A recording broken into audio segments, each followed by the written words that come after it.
organic, unpredictable, unknown, lovely, beautiful, a sense of fulfillment. This is part of the pleasures of life and not the chores of life.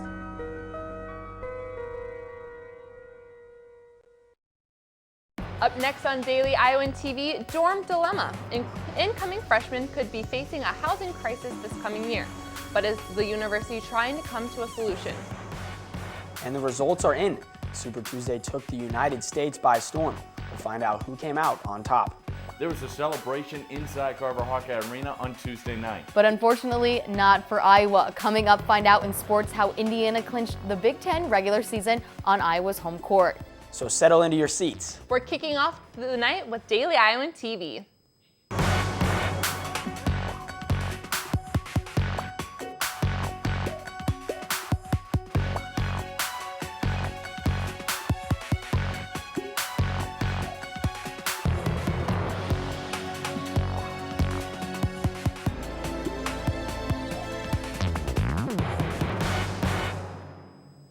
Good evening and thanks for joining us. I'm Kelsey Sanger. And I'm Andrew Roberts.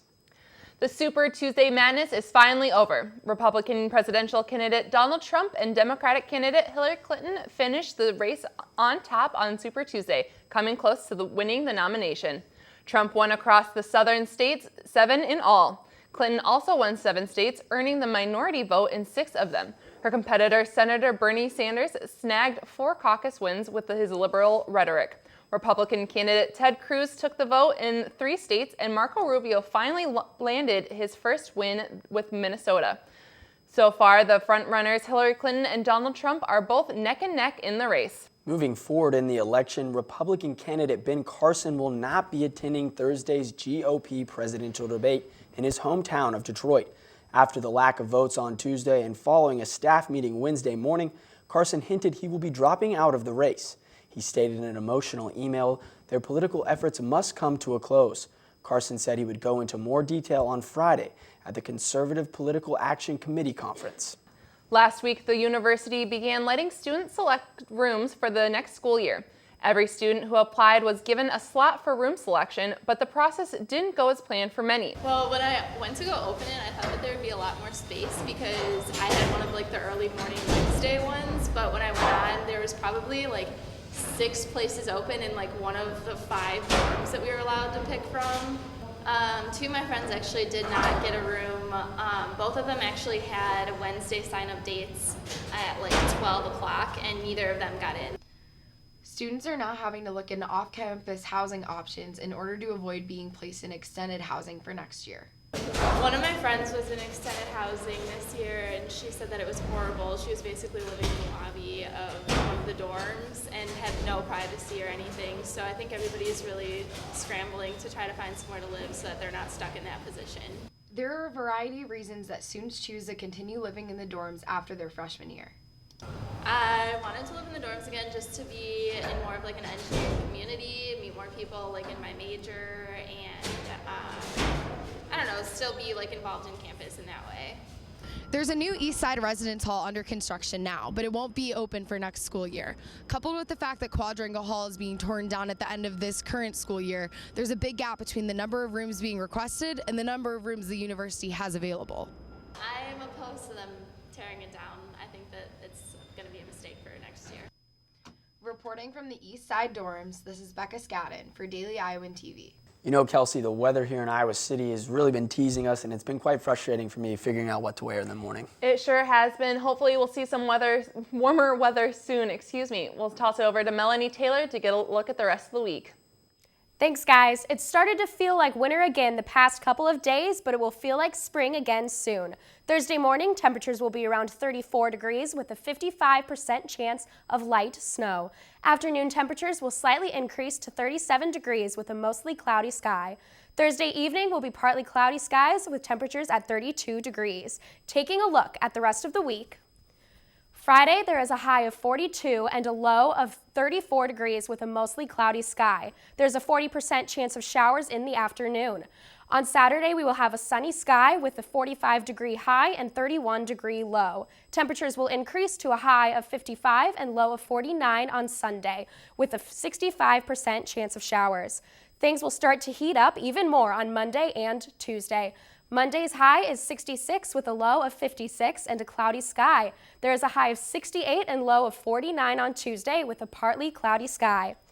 That's all for now from the Weather Studio. Back to you guys at the desk. The bar exam is a 3-day examination law students have to pass in order to become lawyers. Although it has always been allowed, the Board of Bar Examinations officially added breast pumping accommodation as a policy after the July 2015 test.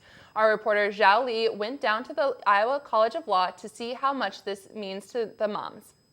The Board of Bar Examinations in Iowa made a clarification on the breast pumping activities both on their website and the examination application checklist. The board will ensure that breast pumping applicants can bring necessary equipment to the exam site and are able to express milk in a sanitary and private setting with access to electrical outlets.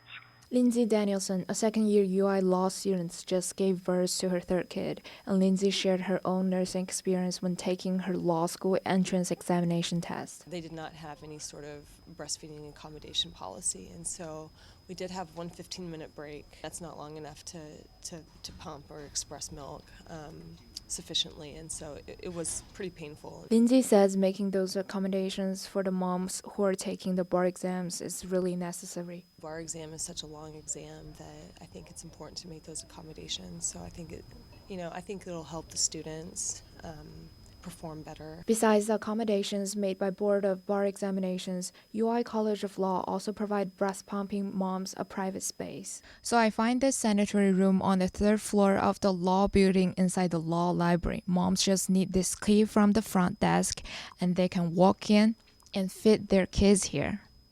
Reporting from UI College of Law, Jelly, Daily Iowan TV. Kelsey, a heartbreaking loss for those senior basketball players last night against Indiana. It sure was, but we had a very great season when we were lucky to have it.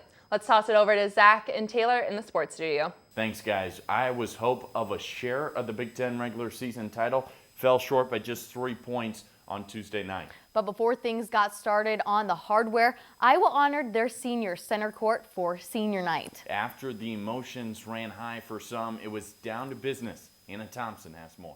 The energy inside Carver Hawkeye Arena for Iowa men's basketball senior night was absolutely electric, and that crowd was really something that pushed those seniors to leave it all on the court. As the 5 Iowa seniors took to their home court for the final time, they had no idea how the night would play out against the Big Ten #1 team, Indiana. 4 of the 5 seniors led the game, keeping it fast-paced and neck with the Hoosiers throughout the first half. 2 seniors, Jared Utoff and Anthony Clemens, led the team in scoring with 32 points combined, followed by freshman Ahmad Wagner, who hit 11 points. There seemed to be a certain spark in the air as the crowd was on their feet after nearly every point, hoping the Hawks could pull off a win for their senior class and to improve their rank for later in the season. As Iowa tried to keep a tight game with Indiana, Coach McCaffrey said the effort was there and he knows his team fought hard. We executed all of our plays, all of our late game stuff. You know, it was frustrating because we had really good looks and didn't go in, but all you want to be able to do is make sure that all 5 guys are where they're supposed to be executing, and I was really proud of them for that. Despite the loss, the time spent on the court was still worthwhile for the graduating athletes. I'm so happy I came to Iowa, and you know, Carver Hawkeye Arena is one of the best arenas in the country, and the fans were incredible tonight, and you know, that was a very fun game to play in. And a clear message has been sent by the team leaders to get the team back on track. Just play together, have a positive vibe, and just let's go out there and win. I'm tired of losing. Now, even though this is the last game those seniors play here in Carver, the team still has a lot of season left. I'm Hannah Thompson with Daily Iowan TV Sports, and I'm going to toss it over to Katie Reber, who's going to tell us more about how they're keeping that spark alive. For just the second time this season, the Hawks walked off this court with a loss. Despite out-rebounding and in the second half outscoring the Hoosiers, the Hawks just couldn't pull it off in time. I wouldn't say that our effort was horrendous. It wasn't commensurate with what was needed down 6. Indiana went on a scoring spree, leading by 14 in the second half, but the Hawks were able to pull their defense together with 42 rebounds and 6 steals. I think they went on a massive run like early in the first half, you know, to go up by 14. And, you know, we had to stick together and come together, you know, and figure out how to get stops. We picked up, we got stops, we're back in the game. Tonight we did a better job of getting stops down the stretch. That was big for us moving forward and making progress. That was been a little bit of an Achilles heel for us in some past games, but we were getting stops and we executed our stuff pretty well. We had open looks, just hope they fall next time. Despite the last few heartbreaking losses for this Iowa team, they are keeping their heads up and their hopes alive for the future of their season. Season's not over. We're not going to quit. I was just telling my guys, that we have a lot of season left, and it's not time for us to hang our heads. It's not the last of the go-round. So everybody stay positive. We'll be right there. If there's a time to get hot, it's in March. And I have full confidence that we'll get back to our winning ways, and our coaches will have us ready, and we just got to keep sticking with it and keep being positive. I'm looking forward to what's coming up next. This Hawkeye team is hoping to bounce back with a win at Michigan on Saturday. From Carver Hawkeye Arena, I'm Katie Reber, Daily Iowan TV Sports. Okay, they're down by as much as 14 at one point. The team didn't give up. I wasn't at Carver Hawkeye Arena, but on my couch I was like, please hit the three. Tell you what, it was loud in there. Oh, I bet. But Wednesday started tournament time for women's basketball, and for the Big Ten, they are taking over Indianapolis these next 2 weeks for the men's and the women's tournament. Yeah, the Iowa women's kick off the tournament run Thursday at noon Eastern time against Michigan. Iowa split the 2 regular season games with the Wolverines and are looking for their 5th season where they have won the first game in the tournament. It is not quite tournament season yet for women's gymnastics, but one gymnast is lighting up every meet. Katie Sextro tells us more about this dynamic all-around competitor.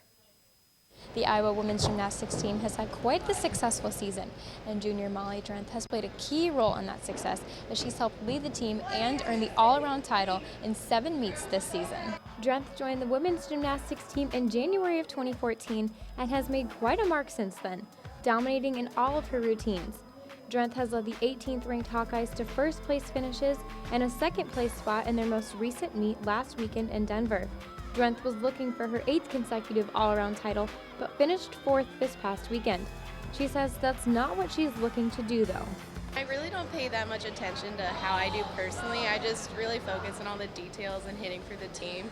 Even though Drenth and the team as a whole have been doing well, she knows there are several things they need to work on before their next meet. Just a lot of the same things, maintaining your body, staying healthy, number one, but still working on all those details, getting all those landings, just taking out all the little mistakes.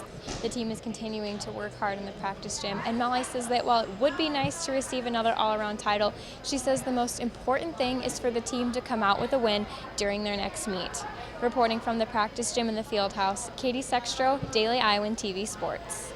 The Gymhawks will travel to Ames this Friday to take on Iowa State for the Cy-Hawk Series rivalry meet. And Iowa City will play host for the NCAA Regionals for women's gymnastics on April 2nd. Speaking of the NCAA's, junior swimmer Emma Sogstad was selected to the championship, and 4 track and field events qualified for the NCAA Indoor Championships as well. The women's 4x4 relay, Alexis Guster in the 400 meters, Will Tubal in the 800 meters, and Aaron Mallet in the 60-meter hurdles. Championships all around, but for Iowa wrestling, they have to get through the Big Ten duels first, coming here this weekend in Iowa City. That's right. Check us out Thursday where we take you mat side inside the Big Ten Championships. Back to you guys. Happy birthday, Dr. Seuss. The iconic children's book author would have been 112 today. Writing under his famous pen name and known for his sassy character Cat in the Hat, Seuss wrote children's books that inspired both children and adults. That's right, Andrew. Some of his iconic stories include the very appropriate "Don't cry because it's over, smile because it happened," and the always encouraging "The more that you read, the more things you will know, the more that you learn, the places you'll go." So here's to the icon who inspired us all. That's all the time we have for you tonight on Daily Iowan TV. Be sure to check out our website, dailyiowan.com, for all the latest news. For Daily Iowan TV, I'm Kelsey Sanger. And I'm Andrew Roberts. Have a good night.